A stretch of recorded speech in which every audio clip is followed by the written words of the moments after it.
bukan hanya dongeng tapi kenyataan, fakta.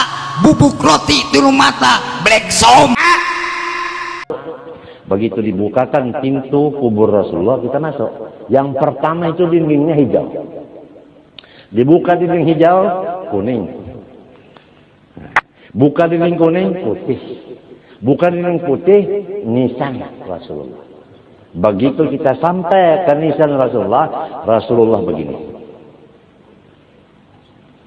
Lihat Zaini datang begini nih. Kuburnya bergerak, keluarlah beliau. Kita cium, kita peluk.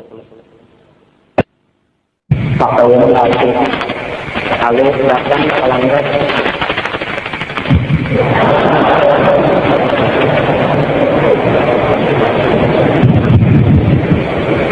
Bismillahirrahmanirrahim.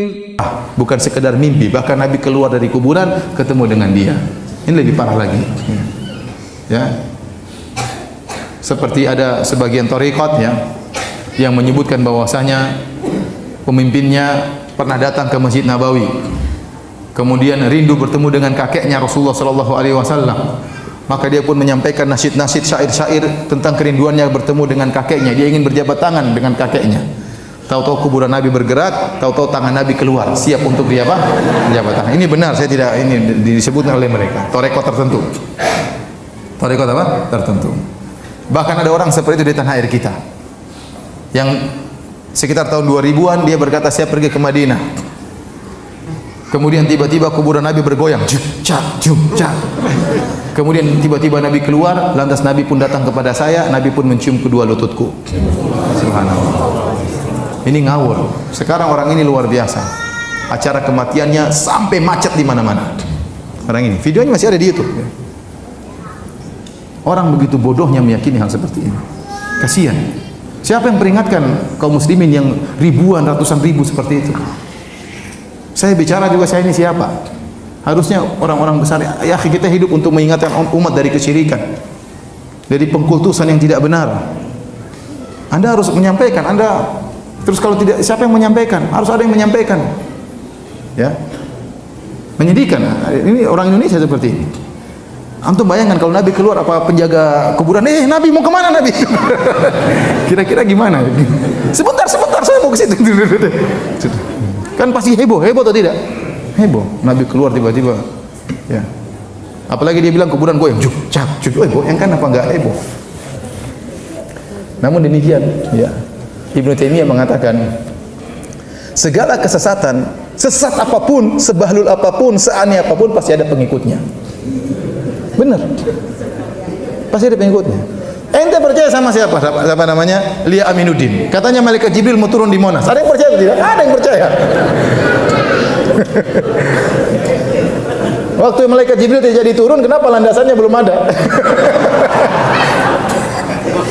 Ya, ada yang pengikutnya. Terkadang pengikutnya orang pintar, orang kaya, dokter dan macam-macamnya. Kesesatan apapun, seaneh apapun, pasti ada pengikutnya.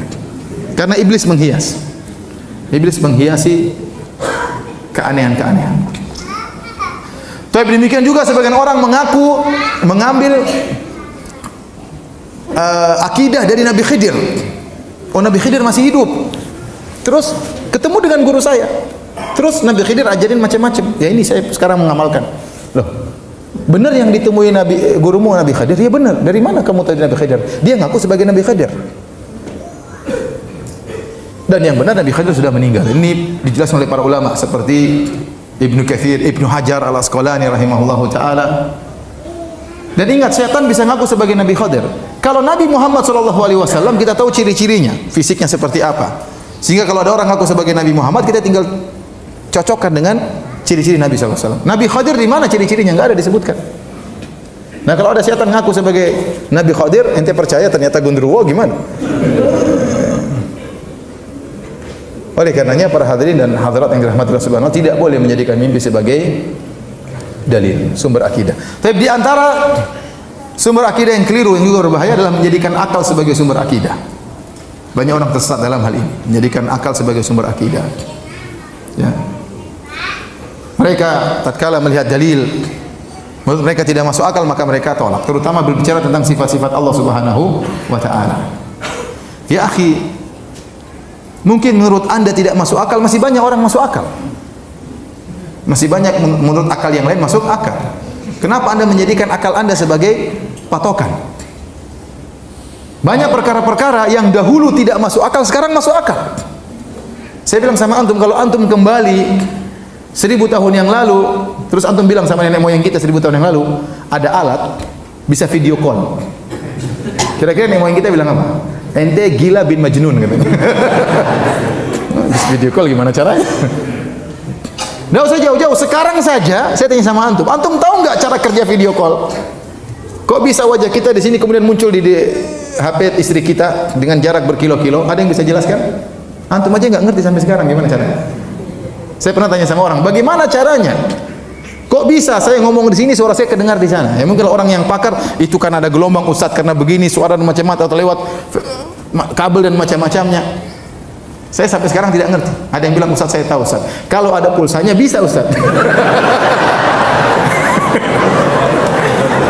Dia paham. Itulah pemahaman dia. Mau diapain? Kalau nggak ada pulsanya nggak bisa. Memang top kata saya.